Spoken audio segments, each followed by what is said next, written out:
News 24 घडामोडी श्वास चालू घडामोडींचा।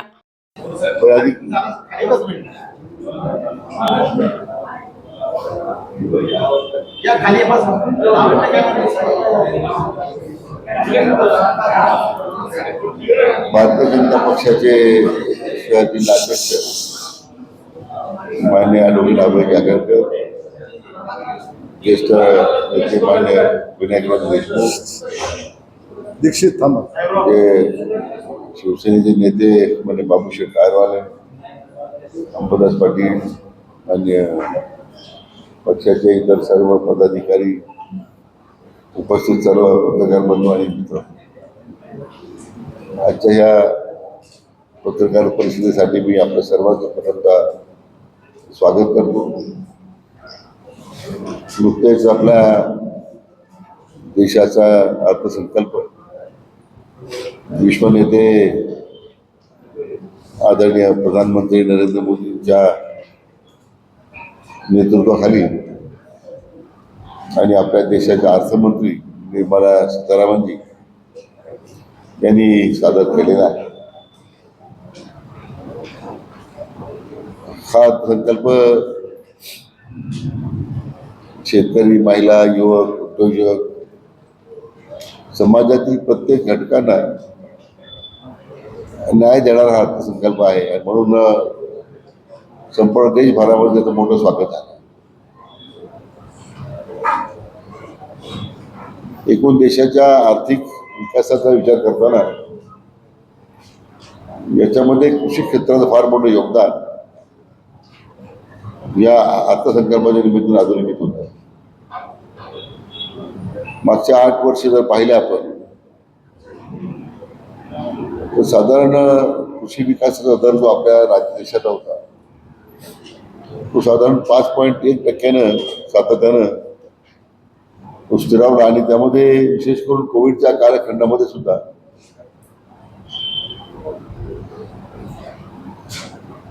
कृषी क्षेत्राने फार मोठी उभारी घेतली, कारण सगळ्यात जास्त रोजगार देणारं क्षेत्र हे कृषी क्षेत्र आहे। आणि आपण जर आकडेवारी पाहिली तर एकूण देशाच्या सकल उत्पन्नामध्ये 16% हिस्सा कृषी क्षेत्राचा आहे आणि म्हणून या अर्थसंकल्पामुळे सुद्धा या क्षेत्राला भक्कम असं पाठबळ देण्याचं काम अर्थसंकल्पातून झाल्याचं आपण पाहतो। अनेक योजना त्याच्यामध्ये सरकारने आपल्याला दिलेल्या आहेत। प्रधानमंत्री धनधान्य कृषी योजना आहे, यामध्ये विशेष करून 100 जिल्ह्यांचा समावेश करण्यात आला असून हे सर्व आधुनिक तंत्रज्ञान या जिल्ह्यामध्ये त्या ठिकाणी सगळ्या स्तरावर त्या निमित्त उपलब्ध होणार आहे। त्यामध्ये सिंचन व्यवस्था असेल, वित्तपुरवठा असेल, अशा अनेक योजना आहे की ज्यामध्ये मॉडेल प्रोजेक्ट म्हणून कृषी उत्पादनामध्ये जे नवीन तंत्रज्ञान विकसित होतं त्याचा समावेश या 100 जिल्ह्यांमध्ये या सगळ्या योजनेचा करण्यात येणार आहे। आत्मनिर्भर भारताच्या करता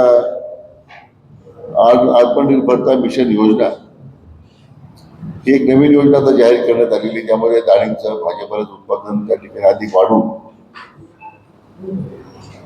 विशेष करून यामध्ये ज्या फार्मर्स प्रोड्युसर्स कंपन्या आहेत आणि सहकारी संस्था आहेत त्यांचा अधिक सहभाग या आत्मनिर्भर मिशनमध्ये करण्याचा सरकारनं निर्णय घेतलेला आहे।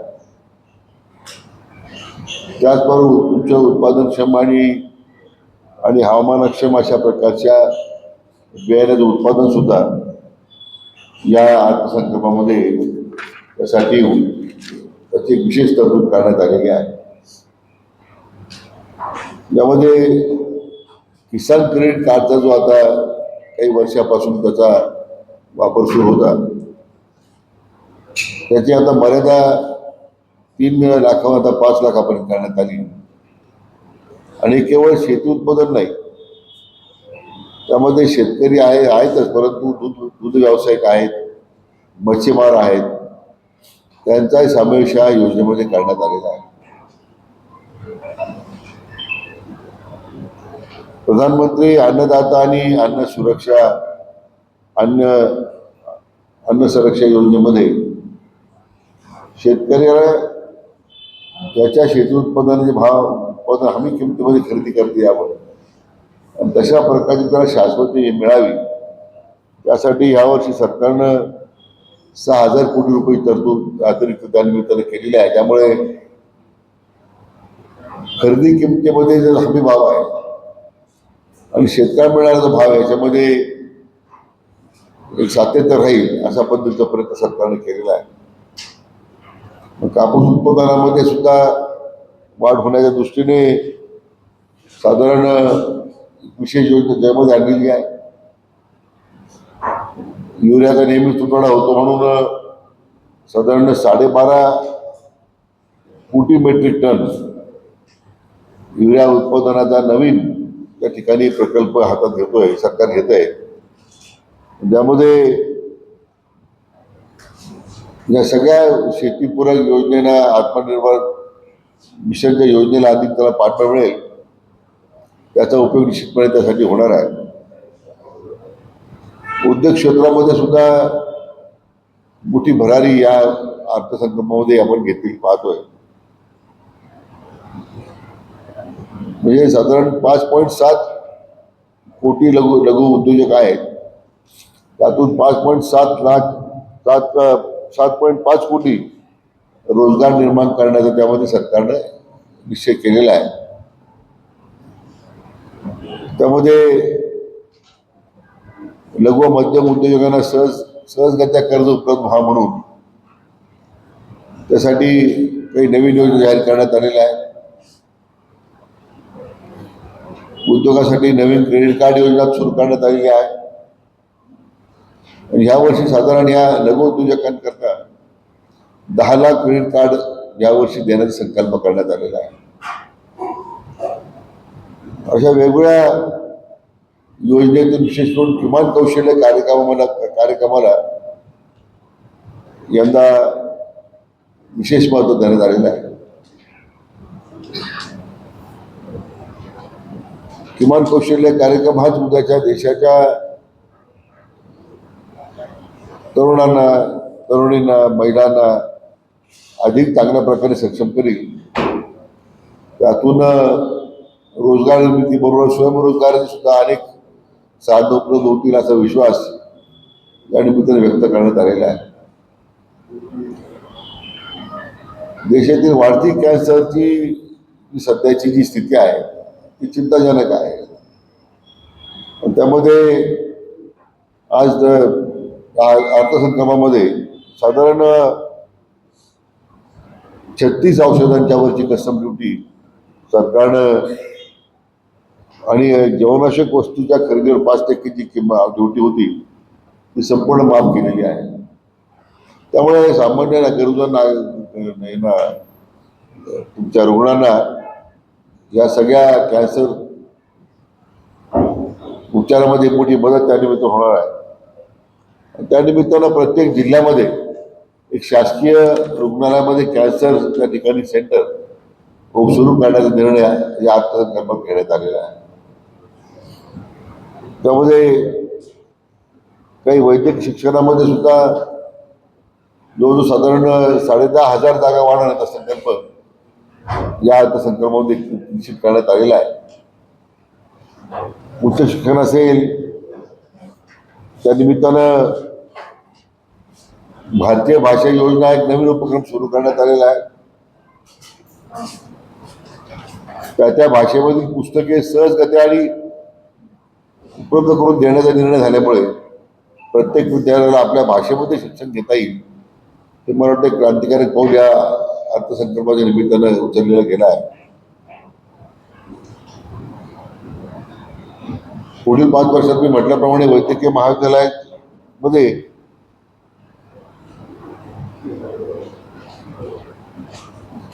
10,000 जागा यावर्षी वाढवण्यात येणार असून पुढच्या 5 वर्षामध्ये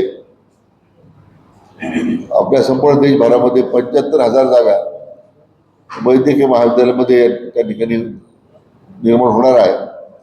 त्यामुळे आता मध्यंतरी विदेशामध्ये शिक्षण घेण्यामध्ये जाणारी विद्यार्थी संख्या आणि युक्रेनच्या युद्धानंतरची तो झालेल्या समस्येनंतर एक मोठं पाऊल भारत सरकारने निमित्तानं घेतलेलं आहे. आता make in India make for world या नवीन घोषणेतून या निमित्तानं या कौशल्य विकास योजनेच्या माध्यमातून सुद्धा मला वाटतं 5 नॅशनल सेंटर फॉर एक्सलन्स हे सुरू करण्याचा निर्णय घेतलेला आहे. तो जे राज्यात देशभरामध्ये 5 ठिकाणी सेंटर सुरू होईल. महिलांकरता सुद्धा स्टार्टअप्स आहेत. त्यासाठी लागणाऱ्या दीर्घ मुदतीच्या कर्जाची योजना आहे. त्याचबरोबर इंडिया पोस्ट महिला बँकेचं पुनर्जीवन आहे. अशा वेगवेगळ्या योजनांमध्ये महिलांचा अधिक समावेश करण्याचा अतिशय पुढाकार या अर्थसंकल्पामध्ये या निमित्तानं घेतलेलं चित्र आपण पाहायला मिळतं. आज आपल्या राज्यासाठी जर विचार केला तर त्यामध्ये मुंबई मेट्रोसाठी 1255 कोटी रुपये आहेत. महाराष्ट्र ग्रामीण जोड सुधार प्रकल्पाकरता 683 कोटी रुपये आहेत. महाराष्ट्र ॲग्रो बिझनेस नेटवर्कसाठी 596 कोटी रुपये आहेत. नागनदी सुधारणा प्रकल्पाकरता 295 कोटी आहेत. मुळा मुठा नदी संवर्धनाकरता 229 कोटी आहेत.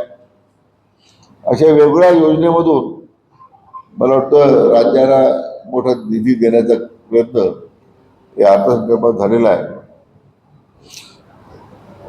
आपल्या राज्यामध्ये कापूस उत्पादक शेतकरी मोठ्या संख्येने आहे. म्हणून 55,000 हेक्टर क्षेत्रावर या कापूस उत्पादक शेतकऱ्याच्या बागे पाटळ उभा करण्याचा निर्णय भारत सरकारने घेतलेला आहे. विशेष करून आता वैयक्तिक प्राप्तिकर योजनेमध्ये आपण माहिती आहे की 12 लाखापर्यंतची जी मर्यादा होती, 12 लाखापर्यंत उत्पन्नाची मर्यादा वाढवल्यामुळे उत्पन्नाच्यावर कोणता आयकर लादला जाणार नाही. 12 लाखापर्यंत उत्पन्नावर TDS मर्यादा ज्येष्ठ नागरिक करता 50,000 ते 1 लाख करण्यात आलेली आहे. अपडेटेड रिटर्न्स आता 4 वर्षामध्ये फाईल करता येणार आहे.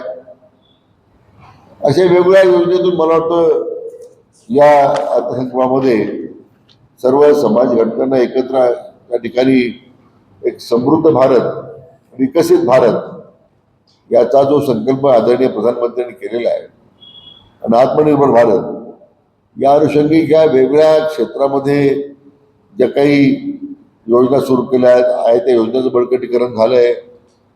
अतिशय व्यापक स्वरूप या अर्थसंकल्पाला दिलेलं आपण जर पाहिलं, म्हणून मी सुरुवातीला म्हटलं की सर्वांचं स्वागत करण्यात आलेलं आहे. आणि ती माहिती आपल्यापर्यंत जावी, आपल्या माध्यमातून लोकांपर्यंत जावी यासाठी आज आपल्या सर्वांना निमंत्रित करण्यात आलं. मी पुन्हा एकदा आपल्या सर्वांचं स्वागत करतो आणि काय असेल आपल्या समोर काही विषय अर्थसंकल्प संदर्भामध्ये आपण मांडावे तशी विनंती करतो.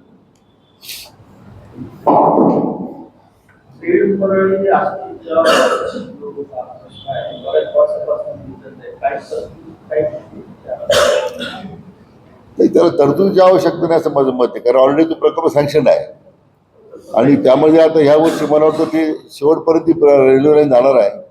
मला वाटतं त्याचं आता दुबारीकरण सुद्धा करण्याचा प्रस्तावाची माझी माहिती आहे.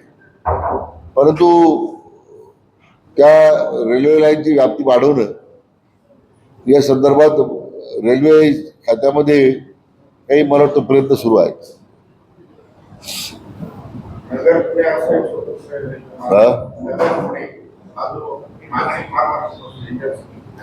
कुठली रेल्वे ना, मला वाटतं तो दोन पद्धती आहेत. एक तर जो सुरुवातीला प्रयत्न झाला त्यामध्ये संभाजीनगर नगर पुणे असं तू करावा असा प्रस्तावित आहे अशी माझी माहिती आहे. त्यावेळी मला वाटतं मान्य दानवे साहेब रेल्वे राज्यमंत्री असताना त्यावेळी असा प्रस्ताव केला होता की संभाजीनगर नगर आणि पुणे असं एक सुपरफास्ट त्या ठिकाणी इंटरसिटी एक्सप्रेस सुरू करावी असा प्रस्ताव आहे.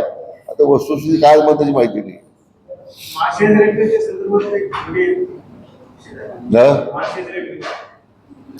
नाही, तो त्याच्यावर सर्वेक्षण झालेलं आहे बऱ्याच वेळा, पण त्याच्यामध्ये जे टनलिंगचा मुद्दा येतो त्यामध्ये पोरोसिटी तो त्याला विशाळ अशा प्रकारचा रॉक आहे. टनलमध्ये टिकणारा असं सुरतला काही तज्ञांनी शंका व्यक्त केली. आता परत नव्यानं मागणी येते आता माळशेजचे रेल्वे सुरू करा म्हणून. आता ती माहिती घेऊन सांगतो मी तुम्हाला काय सर्वेक्षण असतात, पण ते आपल्या जिल्ह्याची बऱ्याच दिवसाची मागणी आहे. पुणे नाशिक रेल्वेच्या संदर्भात संगमनेरकरांचा विरोध आहे. आता असं की पुणे नाशिक रेल्वे सर्वेक्षण झालंय, त्याच्यामध्ये कुठे कुठे गाडी थांबणार आहे ते झालंय, सर्वेक्षण झालं होतं. आता ते संगमनेरला रेल्वे थांबणार ते गेले 10 वर्ष त्याच्यावर फ्लेक्सबोर्ड लावतात ते लोक. शेवटी लोकांना त्यांचा थांबा लोकांनी बंद केला, तेव्हा आता ती रेल्वे आता पुढे जायला मार्ग मोकळा झाला. मला वाटतं तो संगमनेरकरांच्या भावनेचा आदर निश्चितपणे आपण करतो. अकोला नव्हतं मध्ये कधी, अकोला समावेश नव्हता.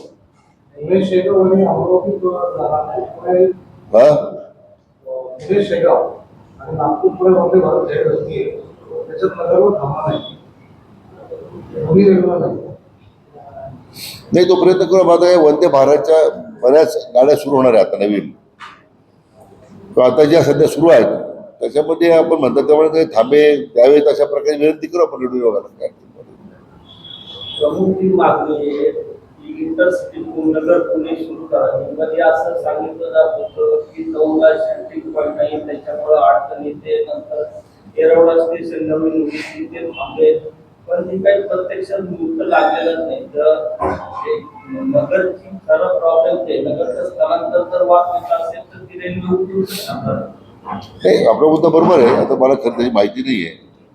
तर अशा ज्या 2-3 प्रामुख्यानं ज्या आपल्या जिल्ह्याच्या विकासाकरता ज्या महत्त्वाचे जे टप्पे आहेत, आपण जे उल्लेख केला इंटरसिटी रेल्वे, इंटरसिटी एक्सप्रेसचा, किंवा मग वंदे भारतचा एक मुद्दा उपस्थित झाला आहे, माळशेजचा एक मुद्दा उपस्थित केला. तर आपण त्यामध्ये मला वाटतं जे रेल्वे मंत्री जे अश्विनी वैष्णव त्यांच्याकडे जाण्यापूर्वी एक आपली अंतर्गत जिल्ह्याच्या स्तरावर ती माहिती एकत्रित करून रेल्वे खात्याकडून ती माहिती संकलित करून मला वाटतं प्रश्न कसा पुढे मार्गी लागेल, 100% लागेल असं नाही, पण काही टक्क्यामध्ये प्रमाण झालं पुढे तो नेता येईल. असे पूर्णपणे काम ठप्प झालं आहे.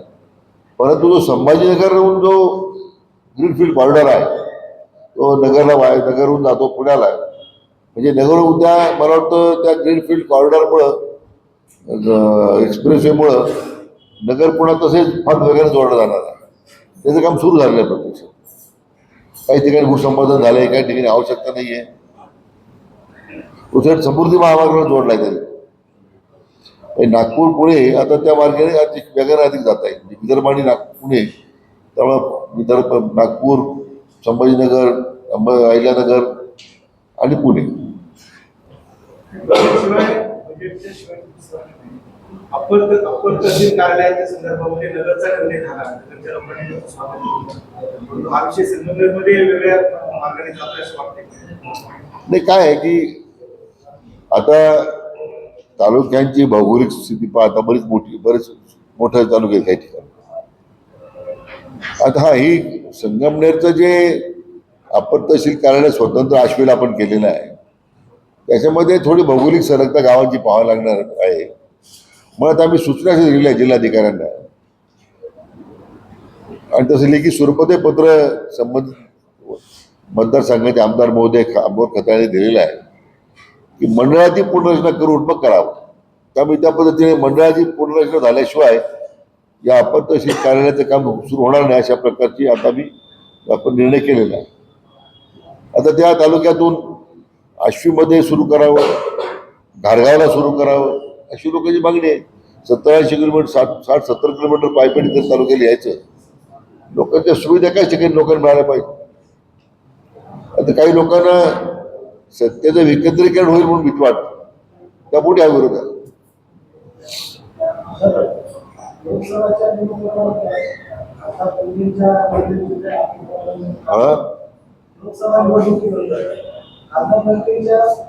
काही निगडीत अतिक्रमण करण्यात आपली कायदे सुरू केलेली दिसते.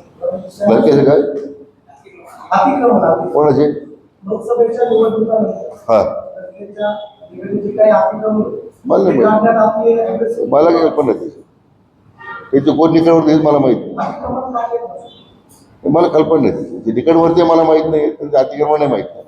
ठीक आहे प्रशासनाची असेल समजा. हा प्रशासनाचं असेल समजा कारवाई यानंतर कोणत्या ठिकाणी पार्लरमध्ये सुपामध्ये MIDC मध्ये आता तुम्ही सगळीकडे अतिक्रमण निघाली संगमनेरच्या टोपीची अतिक्रमण निघाली श्रीरामपूरची निघाली सगळ्या ठिकाणी अतिक्रमण निघाली असं काही कोणी निकडवरती म्हणून नाही. आता राज्यभर मोहीम सुरू आहे. आता आज तुम्ही नगरच्या अतिक्रमण काढण्यासंदर्भात महापालिकेला सक्त सूचना देण्यात आलेल्या आहे. महापालिकेकडून आम्हाला सांगण्यात आले की आम्ही कारवाई सुरू केलेली आहे म्हणून. मी आज आढावा घेतला नाही परंतु नगर सुद्धा हे पूर्णपणे अतिक्रमण मुक्त करण्यासंदर्भामध्ये कारवाई होईल याच्याबद्दल काही शंका नाही. अतिक्रमण हटाव मोहिमेच्या बाबत शासनाची भूमिका रास्त आहे. जनतेने त्याचं स्वागत आहे परंतु ते प्रश्न थोडा वेगळ्या मार्गाने घेतात. ज्या सुप्यामध्ये जी अतिक्रमण आहेत राजाश्री ती अतिक्रमण मध्यंतरी जोरात हटवली परंतु अद्यापही काही ठिकाणी अतिक्रमण आहे. या एकूणच नगर शहर असेल ओरा जिल्हा असेल सर्वत्रच व्यापक प्रमाणात स्वागत केलं. नगर शहरात स्वागत केलं परंतु काही ठिकाणी राजाश्रीत अतिक्रमण जे आहे त्याच्याबाबत पालकमंत्री महोदय म्हणून आपली मी त्याचा आढावा आता पुढच्या वेळेला घेणार आहे की कोणत्या भागात अतिक्रमण निघालीत राहिलीत का राहिलीत. त्यामुळे जनतेने आपण म्हणल्याप्रमाणे स्वागत केलेलंच आहे आणि असं काही आपण निकटवर्ती वगैरे असं काही करत नाही आपण. त्यामुळे त्याच्यामध्ये काही फार मला मुद्दा नाही आहे. म्हणजे जे त्या अतिक्रमणामध्ये येतील ते अतिक्रमण काढावं अशा सूचना दिलेल्या आहेत. आता तुमच्याकडे वेगळी माहिती असेल तर मला द्या तुम्ही ती आपण कारवाई करायला सांगू.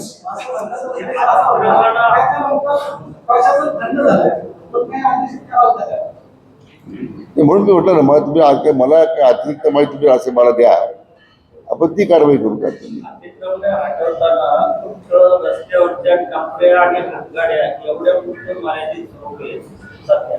हे जे अतिक्रमण आहेत बेकायदा बांधकाम मोठ्या बिल्डिंग उभ्या राहिलेल्या आहेत याला कोणी हात लावायला धरायला तयार नाही. मूळ प्रश्न व्यावसायिकांचा रस्त्यावरच्या हात बांधणाऱ्या ज्यांचा हातावर पोटे यांचा प्रश्नच आहे की आम्ही रस्त्यावरती आहोत आमच्या अतिक्रमण हटवले जातील पण जी पक्की बांधकामे करून कायमस्वरूपी इमारती उभ्या केल्या त्याला कोणी हात लावायला तयार नाही. तुमचा मुद्दा बरोबर आहे कारण शेवटी हे सगळे धनधानगे लोकांनी आपल्या स्वतःच्या अतिक्रमणात जागा बळकावून ठिकाणी सरकारी जागा बळकावून आपल्या इमारती बांधलेल्या आहेत दुकानं थाटलेली आहे. आता तो निर्णय धोरणात्मक राज्यभरामध्ये काय नगर शहरापुरता मर्यादित मुद्दा नाही आहे. राज्यभरामध्ये हे सगळं अतिक्रमणात विळखा पडलेला आहे शहरांना. त्याच्यावर एक काही निर्णय सरकारी स्तरावर करावा लागेल. Anyway, दिल्लीमध्ये शरद पवार आणि मोदींची भेट झाली कसं पाहता? असं आहे आत्मनिर्भर भारताकडे आपण चाललेलो आहे. म्हणून आपण त्या मर्यादेत आपण मुद्दा ठेवूया आपण. त्यामुळं कोण कोणाला भेटताना फार महत्व नाही. भारत आत्मनिर्भर होतो ही आदरणीय प्रधानमंत्र्यांची जी भूमिका आहे तर अधिक आपण बळकट करूया एवढीच अपेक्षा आपल्याला एवढीच विनंती आपण मी करतो. आत्मनिर्भर होण्याच्या दृष्टीनेच आहे. म्हणून मला वाटतं अर्थसंकल्पामध्ये ज्या ज्या गोष्टी आपल्याला दिलेल्या आहेत त्या प्रभावीपणे आपण जनतेपर्यंत पोहोचाव्या अशी आपली विनंती आहे. आपण आल्याबद्दल धन्यवाद. त्या आपण सर्वांनी कृपया आपण गावाची विनंती आहे. आभार मग राजू आभार आभार आभार आभार. भारतीय जनता पार्टीतर्फे